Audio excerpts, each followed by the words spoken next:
Kita dilahirkan dari keluarga miskin itu takdir. Tapi kalau kita ingin hidup dengan sukses, itu adalah pilihan. Dan sedangkan pilihan saya, yaitu tadi, saya hidup sukses di dalam dunia ini.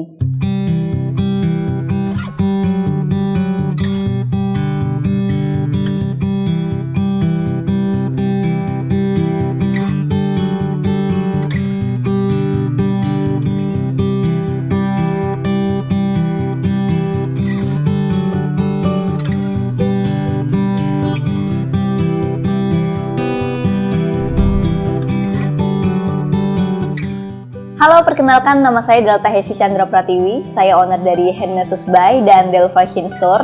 Dan untuk alamat saya stay di Surabaya. Jadi saya memulai bisnis ini pada tahun 2010. Waktu itu saya masih pacaran sama suami saya, yaitu Mas Tom namanya. Kenapa dulu itu saya bikin usaha? Karena memang pada saat itu keuangan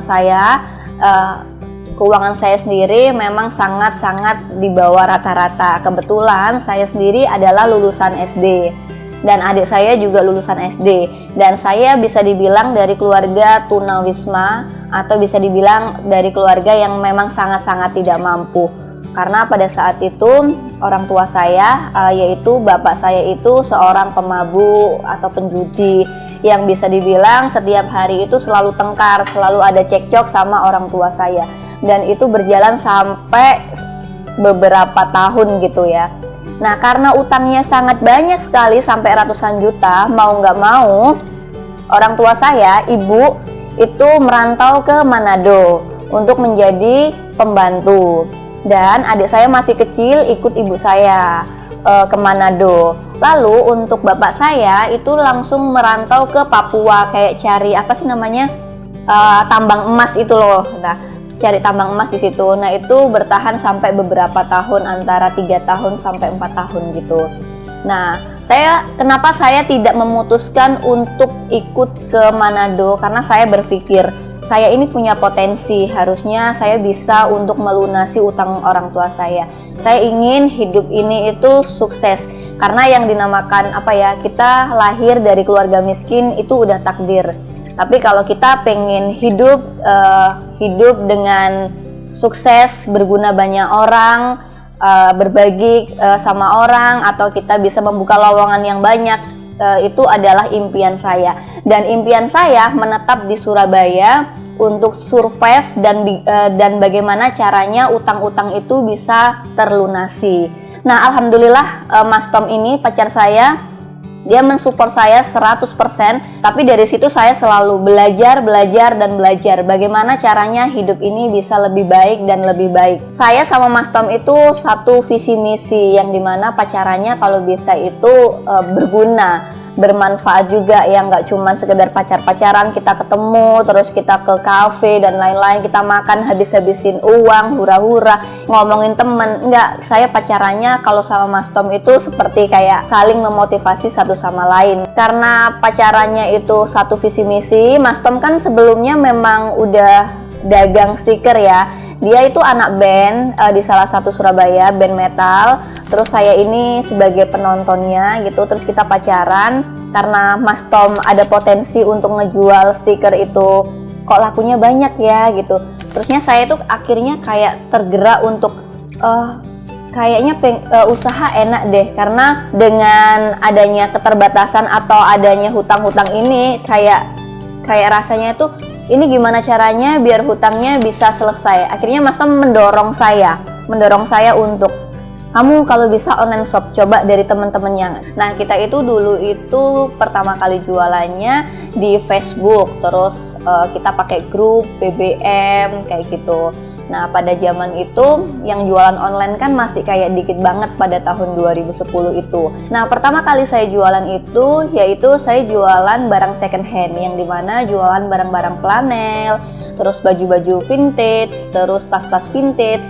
Nah, pada saat itu karena barang second ini kan nggak bisa kayak di repeat order, jadi otomatis kita kayak ketergantungan. Tiap hari itu masih belum tahu besok itu ada barang apa, terus belum lagi harganya juga sering naik, dan kadang juga permintaan banyak, ternyata barangnya juga kosong. Nah, Akhirnya saya berpikir untuk gimana kalau jualan sepatu-sepatu yang dimana tapi sepatu-sepatunya yang bisa dibeli ecer maksudnya, karena pangsa pasarnya masih kurang gitu. Dengan berjalannya waktu ternyata online shop ini semakin besar, otomatis yang order semakin banyak dan banyak juga yang jadi reseller. Nah, karena memang online shop saya jalannya sangat luar biasa pesatnya, alhamdulillah beberapa tahun kemudian orang tua saya boyong ke Surabaya dan hutang udah terlunasi, dan pada saat itu adik saya ikut sama saya untuk membangun si online shop Handmade By dan Del Fashion Store itu tadi. Jadi ketika kita bisnis itu kita sudah mempunyai rancangan yang dimana memang sebuah bisnis itu pasti banyak kegagalan ya. Dari orang sukses itu pasti 99% kegagalan. Yang penting kita selalu mencoba dan selalu introspeksi diri dan selalu inovasi. Nah, kebetulan saya itu tipikal orang yang langsung take action. Saya mempunyai jurus A, saya langsung gunain jurusnya. Saya bukan tipikal yang mempunyai banyak jurus tetapi tidak saya gunakan gitu. Jadi kita memang tujuannya awal itu Handmade By itu tidak ada labelnya, karena kita pengennya white label, yang dimana adalah kita mensupport atau menyuplai para grosir-grosir besar yang ada di Indonesia. Contohnya kayak PGS, Tanah Abang, atau semacam pasar-pasar tradisional yang ada di seluruh Indonesia. Tapi dengan eranya sekarang ini ya, era online shop banyak sekali, kita tetap tidak menutup kemungkinan, karena memang kita besarnya dari online shop atau dari sosial media, otomatis kita menyuplai banyak ratusan toko yang ada di Indonesia, dan rata-rata itu semuanya anak-anak milenial semua dan mempunyai toko semuanya gitu. Nah, kenapa tidak membuat merek sendiri? Karena kalau udah kita ngomongin merek, otomatis harganya lebih mahal atau lebih tinggi. Dan yang kedua, kita mainnya quantity. Karena kita tukangnya banyak banget, otomatis saya nggak pengen tukang-tukang saya ini nggak ada kerjaan. Karena di dalam Handmade By ini kita menggunakan UMKM yang ada di seluruh Indonesia. Jadi kalau seandainya mereka nggak ada kerjaan, kita pun juga kasihan. Maka dari itu kita marginnya sangat sedikit tapi kuantitinya sangat banyak. Jadi kita dalam satu hari itu bisa menyelesaikan 7.000 sampai 8.000 dari tas, flat shoes sampai dompet dan semuanya kayak gitu yang ada di Handmade By gitu. Kalau untuk sistem dari Handmade By sendiri itu ada beberapa sistem. Pasti setiap perusahaan mempunyai sistem masing-masing ya. Kalau untuk sistem dari kita itu, kita ada sistem kayak ecer, terus reseller, grosir, partai, dan VIP. Dan di sini kita juga bisa by request ekspedisi. Terus kita juga bisa by request model-model yang bisa diinginkan yang nggak ada di Handmade By dengan minimal order cuma 100 pieces aja. Dan itu banyak sekali yang by request karena kan memang kita kan B2B ya, jadi langsung kepada business owner langsung, yang dimana mereka memang sudah mempunyai database, yang sudah mempunyai data customer. Jadi mereka kalau order satu orang bisa sampai 2 mobil, 3 mobil, bahkan sampai 1 truk, dan itu modelnya mereka pilih sendiri. Dan untuk kecepatannya 3 atau 4 hari dalam satu model udah pasti bisa. Untuk nama Instagramnya Handmade By dan Del Fashion Store. Dan kalau untuk ID Shopee-nya sama juga di Del Fashion Store ataupun di Handmade By. Untuk cara ordernya gampang banget, bisa melalui WhatsApp atau bisa melalui LAN ad. Ya, kalau untuk kedepannya kita kalau ngomongin bisnis kita selalu inovasi, apalagi kita ini di era digital ya, kita harus melek teknologi, karena kalau kita nggak melek teknologi otomatis kita bakal ketinggalan. Apalagi yang saya jual ini adalah termasuk daripada barang red ocean, yang dimana barang-barang fashion yang trendinya itu cepet banget, 1 minggu sekali selalu berganti. Jadi kenapa kita harus butuh tim? Karena di sebuah perusahaan orang yang sukses itu pasti ada tim-timnya, di belakang-belakangnya itu pasti ada yang membantunya, orang-orang yang udah ahli di bidangnya. Karena kalau kita kerja sendirian kayaknya kita bukan Superman deh yang bisa coba sendirian. Jadi orang sukses itu pasti ada timnya yang sangat loyal, yang sangat bisa untuk menghandle itu semuanya. Yang jelas untuk bisnis ini pastinya kita selalu inovasi dan inovasi.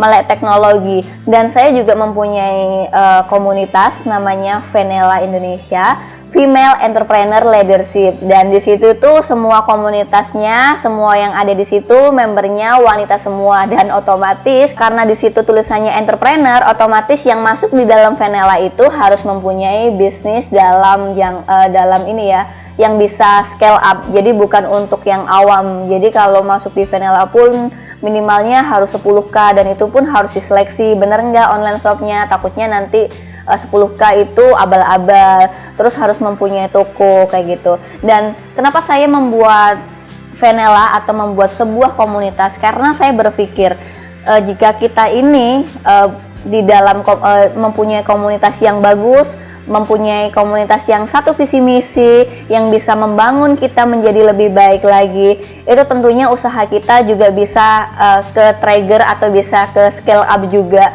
Karena kita di dalam komunitas itu kita nggak cuman nggak rumpik aja. Kan biasa kalau wanita kan sukanya ngobrol terus rasan-rasan. Nggak, kalau di dalam Venela ini kita pure, kita datengin kayak semacam motivator, atau kalau nggak praktisi, orang-orang yang sukses di dalam bidangnya, yang dimana itu nanti bisa kita terapkan di kehidupan kita atau di dalam bisnis kita. Jadi kita bisa dapat ilmu baru dari komunitas itu, dan itu harus dimanfaatkan dengan baik dan benar. Pesan saya untuk kalian yang lagi pacaran ini, terutama untuk anak-anak milenial, kurangi pacaran yang tidak sehat, dan gunakan waktu kalian semaksimal mungkin, entah itu sharing dengan pacar kalian atau kalian membuka sebuah bisnis atau usaha. Oke, terima kasih yang sudah lihat video ini. Semoga video ini bermanfaat, dan subscribe Cap Capung karena di sini itu banyak banget ilmu-ilmu yang bisa kalian dapatkan. Dan aku mau nginfoin juga buat kalian yang pengen tahu daily keseharian aku, bisa kalian follow Instagram saya Delta Hesti, atau YouTube channel saya Delta Hesti juga. Linknya ada di bawah ini.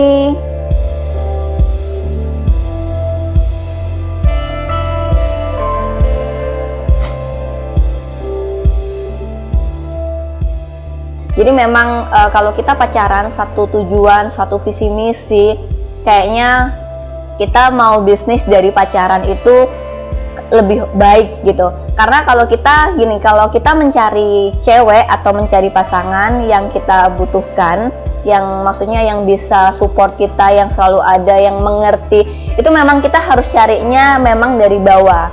Tapi kalau kita pengen cari pasangan itu yang kayak yang saya inginkan gitu, saya ingin yang cantik kayak gini, itu memang ketika sukses itu memang mudah. Tetapi yang kita butuhkan itu adalah wanita atau lelaki yang dari bawah, yang sama-sama kita berjuang bersama.